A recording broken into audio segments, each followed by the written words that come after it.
Alright students, तो आज हम देख रहे हैं शेड्यूलिंग एल्गोरिथम की second algorithm that is shortage job first. Last lecture में हमने देखा था फर्स्ट कम फर्स्ट सर्व, जिसमें हमारा क्राइटेरिया क्या था चेक करने का कि कौन सी जॉब या टास्क या प्रोसेस पहले आया है, उसको हम उसी ऑर्डर में एग्जीक्यूट कर रहे थे on the basis of their arrival time. अब शॉर्टेज जॉब फर्स्ट में क्या होता है, हमको चेक करना होता है कि कौन सी जॉब का बर्स्ट टाइम या एग्जीक्यूशन टाइम सबसे कम है, उसको हम पहले एग्जीक्यूट करेंगे। तो एक बार इसकी डेफिनेशन देख लीजिए। The shortest job first scheduling algorithm is the CPU scheduling technique that selects the process with the smallest burst time और एग्जीक्यूशन टाइम। तो एक यहाँ पर डायग्राम दिया हुआ है, आप इससे भी समझ सकते हैं। फॉर एग्जाम्पल कि एक ड्राई क्लीनर की शॉप है, वहाँ पर 5-6 लोग आए हैं अपना डिफरेंट काम कराने। तो उसमें से किसी को 5 मिनट, किसी को 10 मिनट, किसी को 2 मिनट, किसी को 1 मिनट लग रहा है। तो वहाँ पर उसने क्या किया, उसने जो टेक्निक इस्तेमाल की उनको टाइम देने का, तो उसने ये कहा कि जिसका काम सबसे छोटा है हम पहले उसको करेंगे, देन देखेंगे किसके काम में और ज़्यादा टाइम लग रहा है। तो बस यही हमको इस एल्गोरिथम में भी फॉलो करना है। तो यहाँ पर इसके कुछ एडवांटेज एंड डिसएडवांटेज दिए हुए हैं। आप वीडियो पॉज करके ये डेफिनेशन और इसके एडवांटेज डिसएडवांटेज लिख सकते हैं। जो हम यहाँ पर मेन देख रहे हैं वो है इनके न्यूमेरिकल्स। तो एक डिसएडवांटेज जो आपको ध्यान रखना है इसका, वो है स्टारवेशन। तो स्टारवेशन एक ऐसा सिनेरियो होता है, सपोज करिए कि शॉर्ट जॉब जो है, मतलब जो कम बस टाइम वाली जॉब है, वो बार बार आ रही हैं, उसकी वजह से किसी ज़्यादा बस टाइम, ज़्यादा एग्जीक्यूशन टाइम वाली जॉब को बहुत देर तक वेट करना पड़ रहा है। फॉर एग्जांपल, तो आपके पास 10 जॉब आ गई जिनको 1 सेकंड, 2 सेकंड, 3 सेकंड लग रहा है। उसके बाद एक जॉब ऐसी है जिसको 2 मिनट, 3 मिनट, 4 मिनट चाहिए, तो उसको बहुत देर तक वेट करना पड़ेगा जब तक ये सारी शॉर्ट जॉब ख़त्म नहीं हो जाती। एक बात आपको और ध्यान रखनी है इस केस में कि ये जो SJF शेड्यूलिंग एल्गोरिथम है, ये बाय डिफ़ॉल्ट क्या होती है आपकी, non pre-emptive. SJF is a non pre-emptive. Non pre-emptive का मतलब क्या हुआ, अगर एक बार किसी प्रोसेस को CPU एलोकेट हो गया है तो किसी दूसरे प्रोसेस को तब तक CPU नहीं मिलेगा जब तक उसका टास्क खत्म नहीं हो जाता। तो आइए बन के न्यूमेरिकल्स देखते हैं। न्यूमेरिकल्स आपको सेम वैसे ही मिलेंगे, आपको प्रोसेस दी होगी, उसका अराइवल टाइम दिया होगा, उसका बर्स्ट टाइम दिया होगा। तो आपको फाइंड क्या करना होगा उनका, वही completion time, turn around time and waiting time. So जो हमको फाइंड करना है उसको हम जल्दी से यहाँ बना लेते हैं।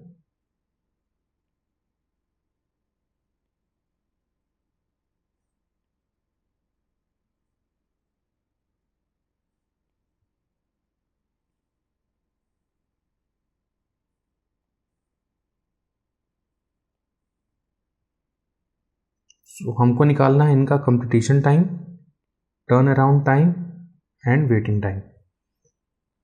तो इनके न्यूमेरिकल सॉल्व करने के लिए सिंपल वही बनाएंगे गैंट चार्ट, और गैंट चार्ट से निकालेंगे इन सबका कंप्लीशन टाइम, देन फॉर्मूला लगा करके इनका turn around time and waiting time find कर लेंगे।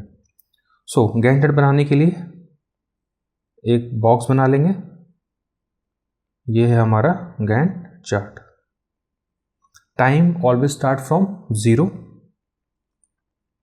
अब हमको चेक करना है क्या इस टाइम इंटरवल पर 0 पर कोई प्रोसेस अराइव हुई है। तो ये हमारा 0 जो कि हमको दिख रहा है कि हमारी P1 अराइव हो चुकी है, और उसके अलावा और कोई प्रोसेस नहीं जो कि टाइम 0 पर आ रही हो। तो एक प्रोसेस है तो उसको CPU मिल जाएगा, और क्योंकि ये नॉन प्रीएम्प्टिव टाइप है तो अगर एक बार CPU मिल गया तो वो तब तक एग्जीक्यूट हो गई जब तक उसका पूरा एग्जीक्यूशन टाइम खत्म नहीं हो जाता। तो अभी हमारे पास आ रही है P1, तो P1 एग्जीक्यूट होना चालू होगी और कहाँ तक जाएगी, 8 तक, क्योंकि इसका बस टाइम क्या दिया हुआ 8। तो P1 स्टार्ट होगी और कहाँ तक जाएगी, पूरा 8 तक। अब जब P1 एग्जीक्यूट हो रही थी, अगर आपको डायग्राम याद होगा जिसमें हमने स्टेट्स बनाई थी, तो ready state and running state. तो P1 जब 0 पे आई तो वो कहाँ आई थी हमारी रेडी क्यू में, और उसके बाद उसको CPU मिल गया तो कहाँ चली गई, हमारे रनिंग स्टेट में या फिर एग्जीक्यूशन स्टेट में। तो फिर उस समय क्या था, तो एक टाइम फ्रेम निकला जब तक वो एग्जीक्यूट हुई, 8 टाइम्स का जो फ्रेम निकला है। उस बीच में और भी प्रोसेस थी जो कहाँ पर आ चुकी हैं आपकी रेडी क्यू में। तो वो हम चेक कर लेंगे एक बार। तो 0 से 8 के बीच में हमारा जो टाइम निकला है वो कौन सा होगा, 1, 2, 3 4 5 6 7 एंड 8। अब हमको चेक करना है क्या इन टाइम्स पर कोई और नई प्रोसेस आई है। तो एट टाइम 2 एक प्रोसेस आ चुकी है P2, एट टाइम 3 एक प्रोसेस आ चुकी है P3, एट टाइम 5 एक प्रोसेस आ चुकी है P4 एंड एट टाइम 6 एक प्रोसेस और आ चुकी है P5। मतलब जितनी भी प्रोसेस थी हमारी वो अब सारी रेडी क्यू में वेट कर रही है किसके लिए, CPU के लिए। और CPU कब मिलेगा, जब P1 पूरा एग्जीक्यूट हो चुका होगा। तो P1 के एग्जीक्यूशन के बाद अब हमारे पास कौन कौन सी है, लगभग सारी प्रोसेस आ चुकी है हमारी रेडी क्यू में। अब हमने क्या कहा था कि इसमें जो हम चेक करेंगे क्राइटेरिया क्या होगा, इनका बर्स्ट टाइम। अब हमको देखना है कि रेडी क्यू में अवेलेबल जितनी भी प्रोसेस हैं उनमें से बर्स्ट टाइम किसका कम है। तो रेडी क्यू में अभी हमारे पास है P2, P3, P4 and P5। अगर हम इनमें से देखें सबसे कम बर्स्ट टाइम हमारे पास है P4 का विद बर्स्ट टाइम 2। तो अब कौन चलेगा, P4। तो 8 + 2 that is 10 and P4 is completed. अब रिमेनिंग है हमारे पास, P1 हो चुका है, अब रिमेनिंग हमारे पास 4 5 7। तो इसमें से कम है आपका 4 दैट इज P2। अब चलेगा P2, तो ये हो गया आपका 10 + 4 दैट इज 14, P2 भी कंप्लीट। अब है हमारे पास 5 और 7, तो अब कौन सा चलेगा, P3, देन ये हो गया 19 P3, देन हमारा चलेगा P5 विद बर्स्ट टाइम 7, तो ये हमारा हो जाएगा 26। ये हो गया हमारा P5। तो कंप्लीटेशन टाइम के लिए क्या बताया था कि कंप्लीटेशन टाइम निकालने के लिए हमको सिंपल देखना है प्रोसेस, उसका right hand side Gantt chart में वही क्या होगा उसका कंप्लीटेशन टाइम। तो P1 का कंप्लीटेशन टाइम आ गया हमारे पास 8, P4 का आ गया 10, P2 का आ गया 14, P3 का आ गया 19 और P5 का आ गया 26। ठीक है, तो अब हम इनको यहाँ टेबल में लिख लेंगे जल्दी से। P1 का कंप्लीटेशन टाइम है 8, P2 का है 14, P3 का है 19, P4 का है 10 और P5 का है 26। अब हमको क्या फाइंड करना है, इनका टर्न अराउंड टाइम। तो TAT का फॉर्मूला क्या था हमारा, TAT का फॉर्मूला था completion time minus arrival time, AT। ये है हमारा अराइवल टाइम, ये है हमारा बर्स्ट टाइम। तो अब फॉर्मूले के हिसाब से हम इसको कर लेंगे। तो 8 - 0 that is 8, 14 - 2 is 12, 19 - 3 is 16, 10 - 5 is 5 and 26 - 6 is 20। तो ये आ गया इन सब का टर्न अराउंड टाइम। अब हमको क्या निकालना है, वेटिंग टाइम। वेटिंग टाइम का फॉर्मूला क्या था, turn around time minus burst time. तो टर्न अराउंड टाइम हमारे पास है P1 का 8, बर्स्ट टाइम इज 8, तो waiting time is 0। 12 - 4 is 8, 16 - 5 is 11, 5 - 2 is 3 and 20 - 7 is 13। तो ये आ गया हमारा इन सबका वेटिंग टाइम। अब हमको क्या निकालना है, average of turn around time and average of waiting time. तो एवरेज निकाल लेंगे, average of turn around time क्या हो जाएगा, sum of all values divided by number of process. तो हम पूरे टर्न अराउंड टाइम को सम कर लेंगे और जितने सबके P1 P2 P3 P4 P5 then divide by number of process. तो इन सबका सम क्या आएगा, जल्दी से सम कर लेते हैं।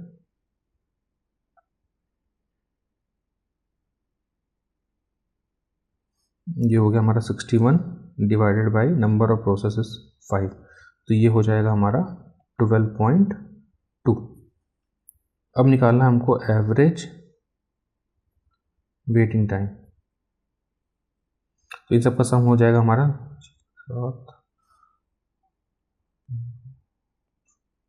ये हो गया हमारा 35 डिवाइडेड बाई 5, ये आ गया हमारा 7। तो एवरेज वेटिंग टाइम आ गया 7 एंड एवरेज वेटिंग टाइम आ गया 12.2। Average waiting time is 7 and average turn around time is 12.2। तो एक ये फॉर्मेट हो गया जिसमें आपको टेबल बनी बनाई मिलेगी, आपको अराइवल टाइम दिया होगा, बस टाइम दिया होगा और हम उसका बाकी वैल्यूज निकाल लेंगे जैसे completion time, turn around time and waiting time. अब क्वेश्चन का एक और फॉर्मेट हो सकता है जो पिछली क्लास में बताया था, जो सिर्फ आपको लैंग्वेज के फॉर्म में दिया होगा। अब इसको सॉल्व करने के लिए हमको क्या करना पड़ेगा, पहले एक टेबल बना लेंगे जिनमें इन वैल्यूज को अरेंज कर लेंगे, देन उसको सॉल्व करेंगे। तो पहले इसकी टेबल बना लेते हैं।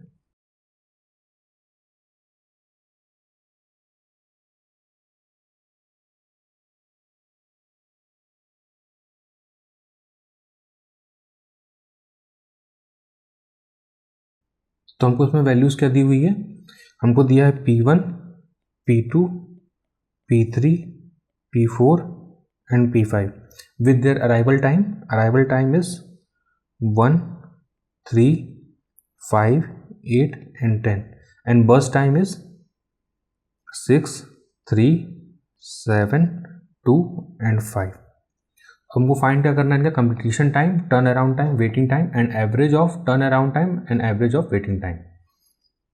ठीक है, तो इसको सॉल्व करने के लिए सिंपल वही हम बना लेंगे अपना गैंट चार्ट. गैंट चार्ट बना लेने के बाद ये हो गया हमारा गैंट चार्ट. और टाइम हमेशा कहाँ से चालू होगा, time always start from zero. हमको चेक करना है क्या जीरो पर कोई प्रोसेस आई है. तो इसमें देख के आपको पता चल रहा है कि जीरो में कोई भी प्रोसेस अभी अराइव नहीं हुई है. जो पहली प्रोसेस आ रही है हमारी कहाँ आ रही है, एट द पॉइंट 1. तो ये जीरो से आपका 1 तक सीपीयू किस स्टेट में, आइडल स्टेट में, मतलब यहाँ पर कुछ भी परफॉर्म नहीं हो रहा है. तो हमारा टाइम स्टार्ट हो रहा है 1 से. 1 पे आ गई P1. अब क्योंकि ये हमारी कौन सी टाइप है, नॉन प्रीएम्प्टिव, तो अगर P1 आ गई है और उस टाइम पे कोई और प्रोसेस नहीं है तो हम बस टाइम तो चेक नहीं कर सकते. अगर किसी भी टाइम इंस्टेंस पर एक ही प्रोसेस है तो हम कंपेयर किससे करेंगे. तो अगर यहाँ पर मान लीजिए कि 1 पर 2 प्रोसेस आ रही होती P1, P2, तो कंपेयर करते कि बस टाइम किसका कम है किसका ज़्यादा है. अभी हमारे पास एट टाइम 1 पर एक ही प्रोसेस है, तो जितना भी बस टाइम है वो तब तक चलेगी, पूरे एग्जीक्यूट करेगी वो अपने बस टाइम को. देन सीपीयू खाली होगा, देन जितनी भी प्रोसेस आ चुकी है उस टाइम फ्रेम में फिर चेक करेंगे किसका बस टाइम कम है किसका बस टाइम ज़्यादा है. तो अभी हमारे पास P1 आई है विद बस टाइम 6, तो ये पूरा चलेगी 6 फ्रेम्स. तो 1 + 6 दैट इज 7. तो ये हमारी कंप्लीट हो गई P1 कंप्लीटेड. अब हमारे पास 7 जो टाइम निकला है 1 से लेकर 7 तक, इस बीच में कितनी प्रोसेस आ चुकी है वो चेक करना है. तो 3 आ चुकी है, 5 आ चुकी है. ठीक है, तो 3, 5 हमारे पास अराइव हो चुकी है कहाँ पर, रेडी क्यू में. तो अगर आप यहाँ पे एक छोटा सा रेडी क्यू बना लें, RQ, और यहाँ पे लिख लीजिए BT, ताकि आपको एक रेफरेंस के लिए पता रहे. तो रेडी क्यू में जो प्रोसेस हमारे पास अभी आई हैं वो आई हैं P2 और P3 विद बस टाइम. P2 का बस टाइम है 3 और P3 का बस टाइम है 7. अब हमको चेक करना है कि इस टाइम पर किसका बस टाइम कम है. तो हमको क्लियरली दिख रहा है कि P2 का बस टाइम 3 है, तो अब CPU इसको मिल जाएगा P2 को. तो P2 एग्जीक्यूट होगा फॉर 3 फ्रेम्स, तो 7 + 3 दैट इज 10. P2 हमारा कंप्लीट हो गया. अब जब ये टाइम फ्रेम निकला 7, 8, 9, 10, तो हमको चेक करना है क्या इन टाइम पर कोई नई प्रोसेस आई है. तो हमको क्लियरली दिख रहा है यहाँ पर कि 8 पर P4 आ चुकी है और टाइम 10 पर P5 आ चुकी है. तो अब ये सब कहाँ आ गई, हमारी रेडी क्यू में. तो P4 आ गई है विद बस टाइम 2 एंड P5 आ गई है विद बस टाइम 5. अब हम क्या करेंगे, अब हमको चेक करना है कि किसका बस टाइम कम है और उसको CPU एलोकेट करना है. तो हमको यहाँ क्लियरली दिख रहा है कि P4 का बस टाइम 2 है, तो अब इसको CPU मिल जाएगा P4 को, और 10 + 2 दैट इज 12. तो P4 भी कंप्लीट. अब हमारे पास बची P3 और P5. अब हमको दिख रहा है कि हमारे प्रोसेस में कोई नई प्रोसेस अराइव नहीं होने वाली, तो जितनी रेडी क्यू में है अब उन्हीं को चेक करना है और उनको एग्जीक्यूट करना है. तो P3 आ गई है 7 विद बस टाइम एंड P5 है 5. तो यहाँ पर कम है P5 का, तो CPU किसको मिल जाएगा, P5 को, और P5 एग्जीक्यूट होगा फॉर 5 टाइम फ्रेम्स. तो 12 + 5 इज 17. अब हमारे पास एक ही प्रोसेस बची है P3, तो CPU किसको मिल जाएगा, P3 को, और देन P3 एग्जीक्यूट होगी. Then 17 + 7 is 24. तो ये हमारा चार्ट कंप्लीट हो गया. अब हमको निकाल लेना सबका कंप्लीटेशन टाइम. तो कंप्लीटेशन टाइम देखने के लिए सिंपल आप प्रोसेस के राइट हैंड साइड पर देखिए नीचे, तो वो उसका कंप्लीटेशन टाइम आपको मिल जाएगा. तो P3 का है 24, P5 का है 17, P4 का है 12, P2 का है 10 और P1 का है 7. तो इन वैल्यूज़ को हम लिख लेंगे. तो P1 का कंप्लीटेशन टाइम मिल गया आपको 7, P2 का मिल गया है 10, P3 का है 24, P4 का है 12 और P5 का है 17. अब हमको क्या निकालना है, इनका टर्न अराउंड टाइम. तो टर्न अराउंड टाइम का फॉर्मूला क्या था, completion time minus arrival time. Completion time minus arrival time. तो 7 - 1 इज 6, देन 10 - 3 इज 7, 24 - 5 इज 21, सॉरी 21 नहीं होगा, which is 19. 24 minus 5 is 19 and 12 minus 8 ये हो जाएगा आपका 4 और 17 minus 10 is 7. तो ये आ गया आपका टर्न अराउंड टाइम. अब हमको क्या निकालना है? Waiting time. वेटिंग टाइम का फॉर्मूला क्या होता है? Turn around time TAT minus burst time. तो इनका टर्न अराउंड टाइम निकाल लेंगे सबका. तो 6 minus 6 is 0, 7 minus 3 is 4 and 19 minus 7 is 12, 4 minus 2 is 2 and 7 minus 5 is 2. तो ये आ गया हमारा इनका turn around time and waiting time. तो हमको अब क्या फाइंड करना है? Average of TAT and average of WT. तो जल्दी से इनका एवरेज निकाल लेते हैं. नाउ यहाँ पर देखेंगे average of turn around time. तो एवरेज निकालने के लिए sum of all values divided by number of process. तो इन सब का सम कर लेंगे. तो ये हो गया आपका 19 + 4 + 7 + 6, ये हो गया आपका 43 divided by 5. Number of process है 5, तो ये हो जाएगा आपका 43 डिवाइडेड बाई 5, ये हो गया आपका 8.6. अब निकालना है एवरेज वेटिंग टाइम. तो सम ऑफ ऑल वैल्यूज 12 + 2 = 4, ये हो गया आपका 20 डिवाइडेड बाई 5, तो ये हो गया 4. तो ये आ गया आपका एवरेज वेटिंग टाइम और average turn around time. Average waiting time and average turn around time. So ये था हमारा शॉर्टेज जॉब फर्स्ट. इसका आपको ध्यान रखना है कि by default he non pre-emptive होता है. मतलब जो टास्क पहले आ गया उसको हम पूरा एग्जीक्यूट करेंगे, फिर चेक करेंगे कि अगर उस टाइम फ्रेम में कोई और नई प्रोसेस रेडी क्यू में आई है तो उसमें से चेक करेंगे किसका बर्स्ट टाइम कम है या ज़्यादा है. उसके हिसाब से फिर आगे हम एग्जीक्यूट करते चलेंगे. अब नेक्स्ट क्लास में हम देखेंगे SRTF, जो शॉर्टेज जॉब फर्स्ट ही है लेकिन in the type of pre-emptive. वो प्रीएम्प्टिव टाइप होता है. वहाँ पर क्या होता है कि हमको बीच में प्रोसेस को प्रीएम्प्ट करना पड़ता है, रोकना पड़ता है. तो हम नेक्स्ट क्लास में देखेंगे उसको. तब तक के लिए थैंक यू.